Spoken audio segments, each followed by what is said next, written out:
Shalom, shalom. Bwana Yesu asifiwe. Wana wa Mungu mahali popote mlipo, mnaoendelea kunifuatilia, lakini pia kwa wale ambao mnaendelea kunitazama hapa tunaangaza pasipo angazika.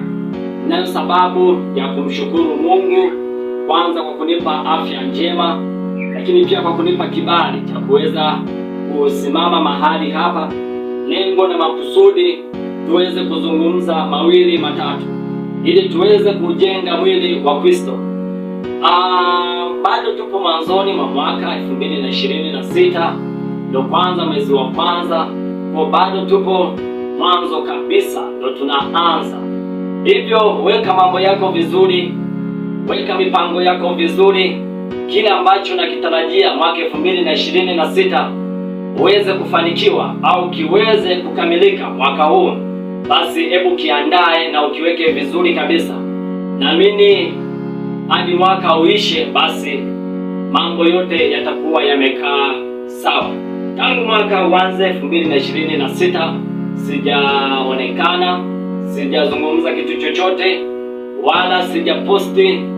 Sio kwamba ujumbe Mungu ameishiwa, hapana. Ni kwamba mambo yalikuwa ni mengi sana. Tulikuwa tunafunga mwaka, pia tulikuwa tunafungua mwaka. Kwa hiyo mambo yalikuwa ni mengi. Wakati mwingine kuweza kusimama hapa ilikuwa ni mtihani sana, lakini kwa neema ya Mungu basi tumeweza tena kupata kibali hicho ili tuweze kusema mawili matatu katika siku ya leo hii. Kwanza namshukuru Mungu kwa wewe ambaye unanisikiliza.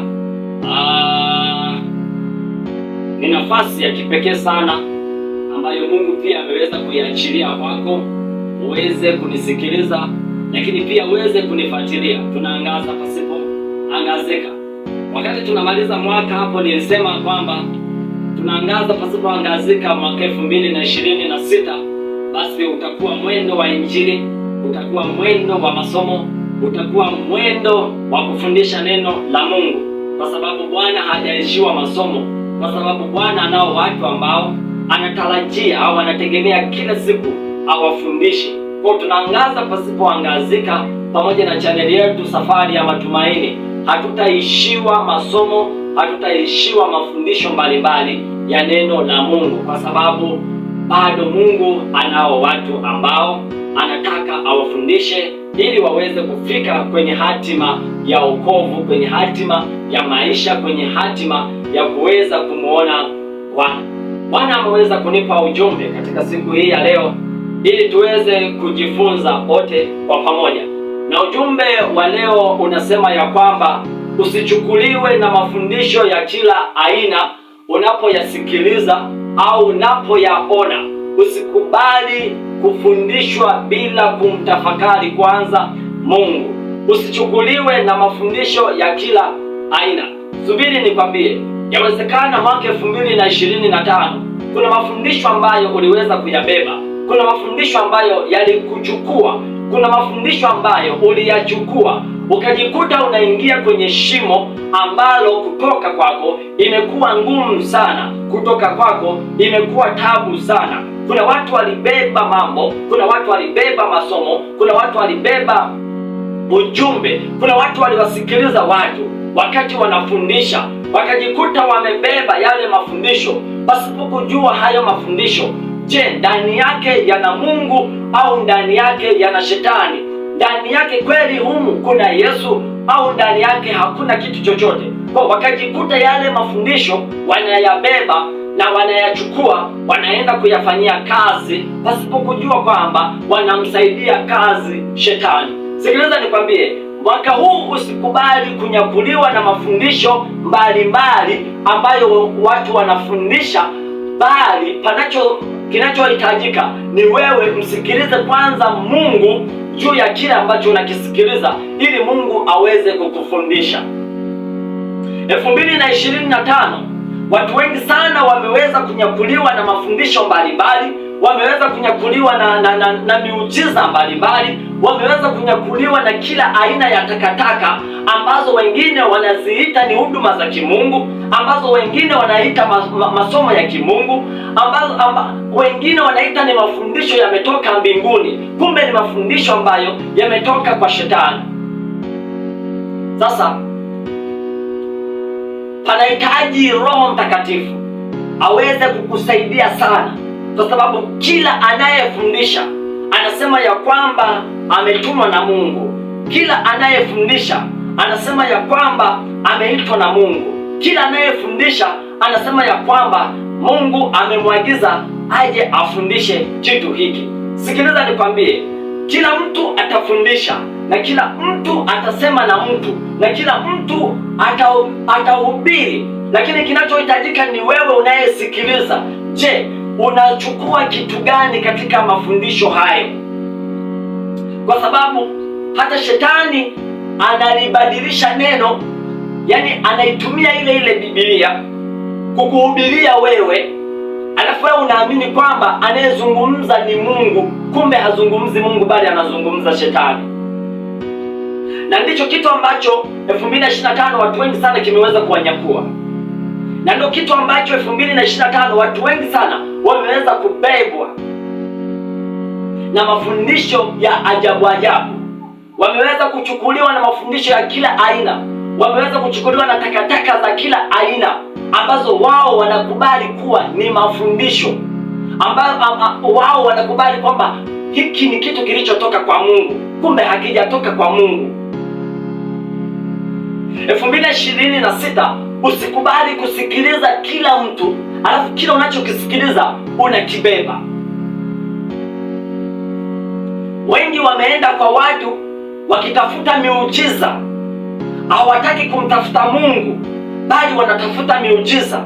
Wengi wameenda kwa mitume, wengi wameenda kwa watu, wengi wameenda kwa wachungaji wakitaka miujiza, wakitaka watabiliwe, lakini hawataki kumsikiliza Mungu.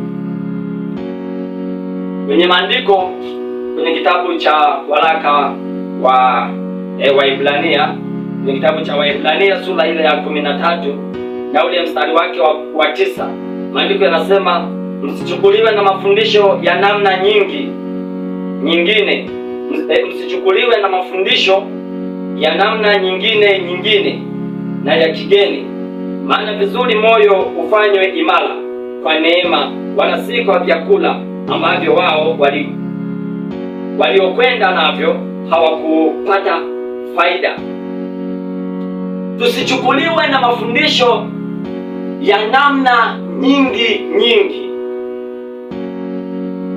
Yawezekana ulichukuliwa na mafundisho mbalimbali, yawezekana ulichukuliwa na masomo mbalimbali, ukayabeba, ukaamua kutembea nayo, ukaamua kwamba hili ndilo neno ambalo litaweza kunivusha pale. Mafundisho ya kigeni yameweza kutokea, mafundisho ya ajabu yameweza kuja, mafundisho ya kutaka unabii au mafundisho ya kutaka kutabiliwa yameweza kutokea, na wewe umeweza kuyakubali na ukaamua kuyafata pasipo kujua kwamba unamsaidia kazi Shetani. Mwaka huu usikubali kumsaidia kazi Shetani kama Roho Mtakatifu hajasema na wewe kwenye maisha yako. Wengi maisha yao yamekuwa ya duni, wengi maisha yao yamekuwa yani ni ajabu. Kwa sababu gani ni ajabu? Ni kwa sababu walitaka unabii, walitaka miujiza, lakini hawakumtaka Yesu kwenye maisha yao. Muujiza hauwezi ukakusaidia kwenye maisha yako, lakini Yesu anaweza kukusaidia kwenye maisha yako. Leo unaweza ukakimbilia muujiza kwa nabii fulani, unaweza ukakimbilia upako kwa mtu fulani, unaweza ukakimbilia kitu fulani kwa mtume, kwa mchungaji au kwa mtu yeyote. Unakimbilia upako, unategemea huo upako utakusaidia, alafu ndani yako hakuna wokovu, ndani yako hakuna Yesu. Sikiliza nikwambie, hicho kitu unachokifuata hakitakusaidia, bali mtafute kwanza Yesu ili akupe formula ya kupata kitu ambacho kitakusaidia kwenye maisha yako.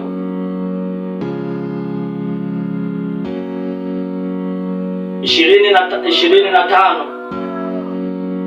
Watu wengi sana wameweza kubebwa na mafundisho ya watumishi wengi.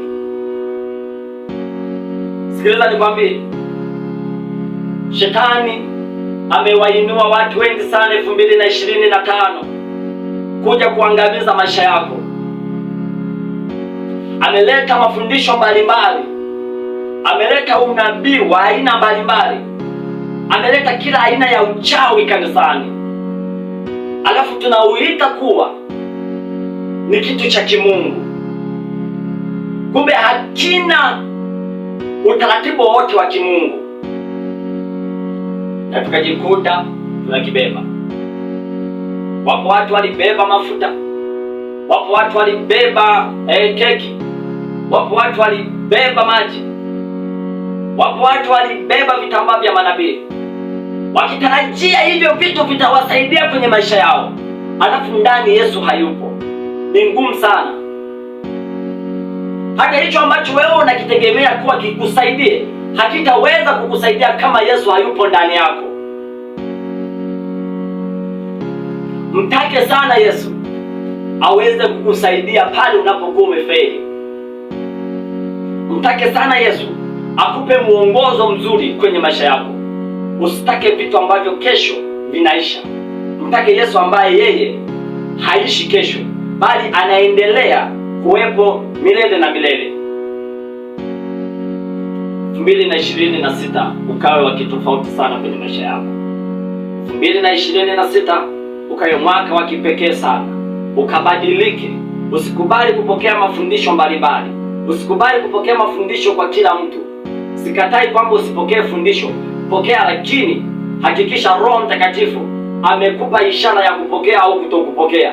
Usipokee tu kitu kwa kutoka kwa nabii, kwa kutoka kwa mchungaji, kutoka kwa nani.